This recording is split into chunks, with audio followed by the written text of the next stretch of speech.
What's up, everybody, and welcome back to the Pro Wrestling Breakdown. We've got some big stories developing in the WWE this week, so let's get to it on today's episode of The Breakdown.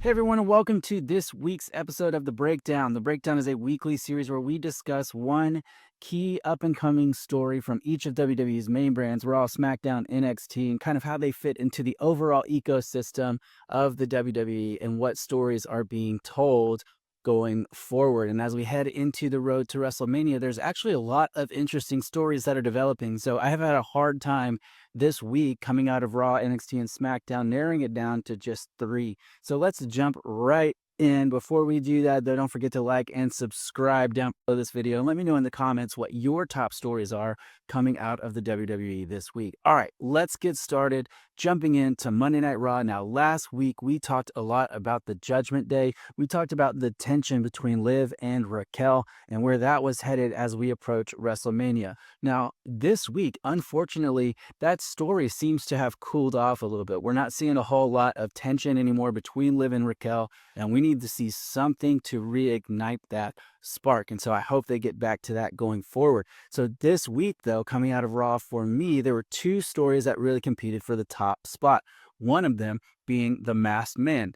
Now that Austin Theory is ruled out, it is wide open as to who that masked man could be.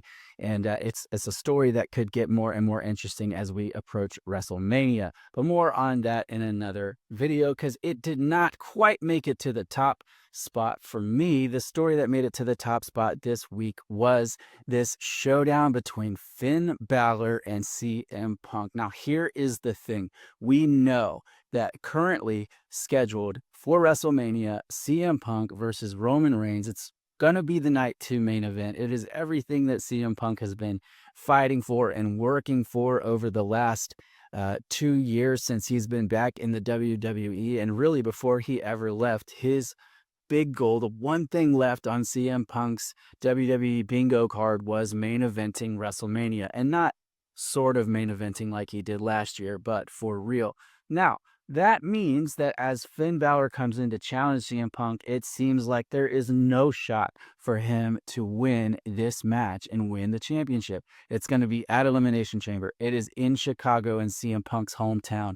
And so everything is saying that that Finn Balor has no shot. But here's what I love about this build, and here's what I love about this story.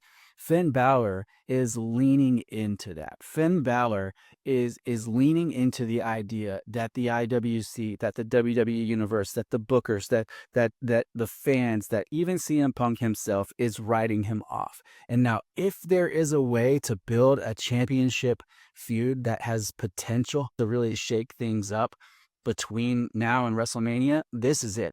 Finn Balor is doing it. There are so many people that would love to see Finn Balor get another championship run. Now, even with all of that, I still expect CM Punk to walk out of Elimination Chamber with the WWE World Heavyweight Championship.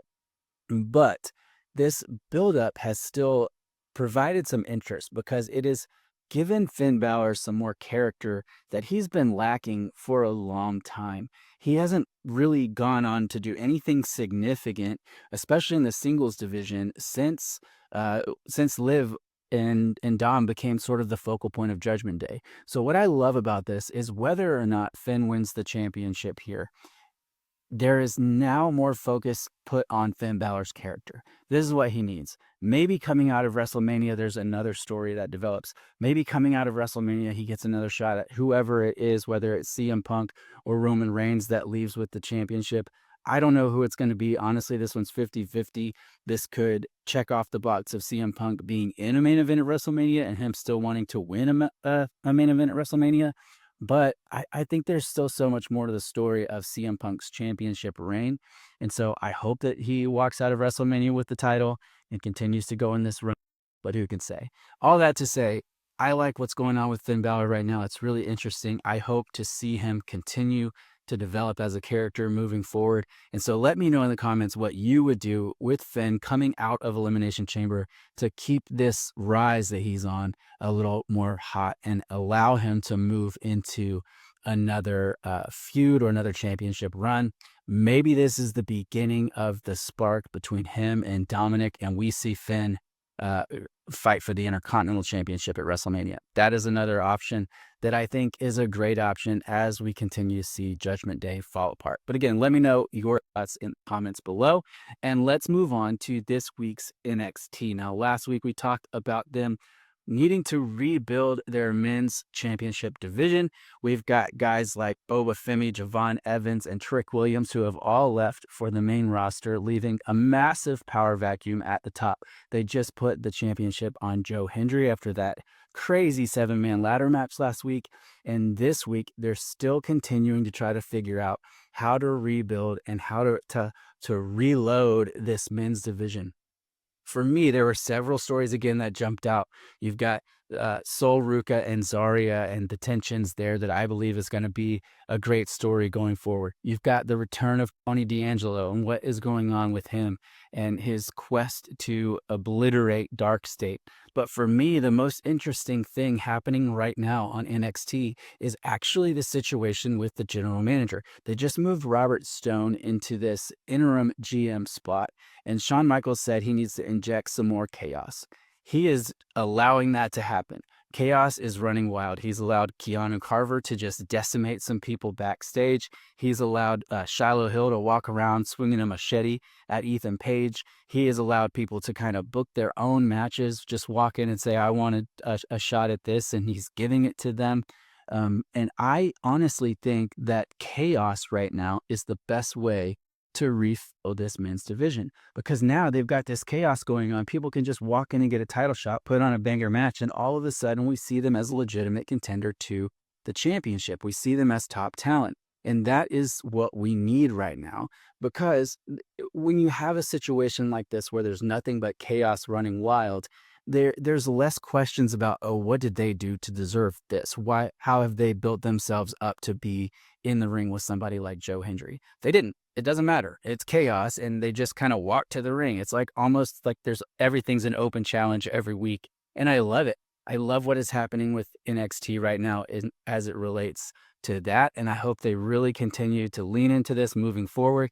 I think that Robert Stone is going to do a good job of being this GM that kind of gets pushed around by the talent, and at some point, Shawn Michaels is going to realize that it's gotten out of control, and he's going to have to bring in somebody that can restore the order. At this point, then hopefully we've got all these divisions rebuilt. We've got some other superstars that have been able to move around to different brands, and everything kind of has a good natural order to it, where we know these are the top people competing for the NXT Championship or the NXT Women's Championship. These are the ones in the North American division, tag division. It'll all sort of shake out once someone comes in to restore order to this chaos. So I want to know in the comments, though, who do you think should be the long-term general manager of NXT? We've seen several people reach out. We've seen Carmella say that she would do it. We've seen Adriana Rizzo, who I think would be awesome in that role. We've seen several other people like that on X or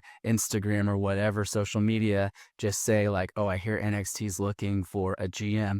I think it would be fun to bring somebody like that back. I think it would be awesome to have a former superstar who can really just stand their ground and not be pushed around, to kind of be the contrast to Robert Stone's more chaotic method. Anyway, NXT remains one of my favorite shows to watch every week. It's constantly entertaining. And if you're not watching NXT, you should just jump into it, because week for week, it is probably the most consistently good show that WWE produces. All right, let's finish up with SmackDown today. Last week we talked about Johnny Gargano and how he was depressed over this mask, and I guessed that it was about more than the mask. I think it was about the man that he stole the mask with, his best friend, his tag team partner. And I was right. This is the way that the story is going. Johnny Gargano is on a downward spiral of depression because he feels so alone.